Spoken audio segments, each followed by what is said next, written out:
Coach, kita mo naman na lumalaki ang tiyan ko nitong nakaraang 2 taon. Dahil ba sa sobrang pagkain ko at hindi ko matunaw? Tita, malaki na ang tiyan mo, hindi dahil sa sobrang kain mo at hindi mo matunaw. Tignan natin, kung mas naharang ang lugar na ito, mas magiging mas malaki ang masa nito. Ang lugar na ito ay ang aming hita. Karamihan sa tao nagkakamali. Lahat tayo may kanya-kanyang problema. Habang tumatanda, lumalaki tiyan. Normal ba? Dahil kumakain tayo labis o mahina panunaw? Sa totoo lang, hindi. Ang ugat narito, 99% ng tao hindi alam ito nasa loob at labas ng hita.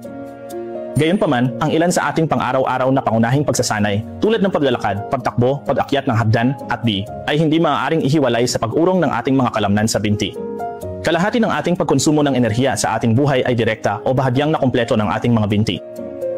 Napakadaling mangyari pagkatapos 35 taong gulang. Binti haharang. Kapag narating lugar, haharangin, magiging sanhi pagkaharang itaas at ibabang bahagi. Dito, partikular madaling kusang bumalaw. Kaya ngayon susuriin ko mahusay paraan ang kuwap para sa mga nasa katanghaliang gulang at matatandang kaibigan upang mabawasan taba tiyan. Anya, sa nakalipas na 10 taon, itinuro ko sa iyo ang simple at kapaki-pakinabang na kilusang ito. Hindi nito kailangan tumakbo o mag-aerobic. Bukod dito, hindi ka hinihiling mag-diet o kumain ng pagkain pampababa ng kaba. Lalo na, ang mga limbs ay hindi masyadong mataba, ngunit ang tiyan ay napakalaki. Binabati ka namin, ang pakikipagkita sa akin ngayon ay ang dulo ng iyong daan patungo sa deceleration. Don't tell me ayaw mong matuto. Tingnan mo, kapatid ko ito. Dati siyang matabang babae na 148 pounds. Sa oras na yon, napakalaki ng kanyang tiyan. Ginamit ko ang pamamaraang ito upang matagumpay na bawasan ang kanyang timbang sa 99 pounds na yon at hindi pa ito nakabangon hanggang ngayon. Proseso, hindi ko sinasama pagtakbo at pablukso ehersisyo dahil nawalan labis timbang noon at nag-aalala ako kanyang tuhod hindi makayanan. Bukod dito, hindi ko pinayagang mag-diet kumain pagkain, magkakaroon hindi balanseng nutrisyon. Gayunpaman, napakadisiplinado at gagawin pagsasanay araw-araw bahay. Pagkatapos mag-practice ng 5 hanggang 10 minuto, mararamdaman mong uminit ang buong tiyan mo. Ito ay isang magandang paraan. Niluluwag nito ang fasa ng iyong mga hita. Hanggat patuloy kang nagsasanay ng ilang sandali, makikita mo ang mga pagbabago sa iyong tiyan. Magpapasalamat ka sa akin. Sa mga nagdaang taon, ibinahagi ko rin ang pamamaraang ito sa internet. Ngayon, mayroon na akong higit 100,000 tadhanga, karamihan ay naging tapat. Sinasanay nila ito araw-araw kasama ko at nakamit ang magagandang resulta. Kaya paano gawin ang magandang paraan na ito? Ngayon, ibabahagi ko sa iyo ng libre ang kinikilala sa buong mundo na pinakamahusay na paraan upang i-dredge ang ating fasa sa hita, ang paraan ng pag-alis ng binti at pananakit.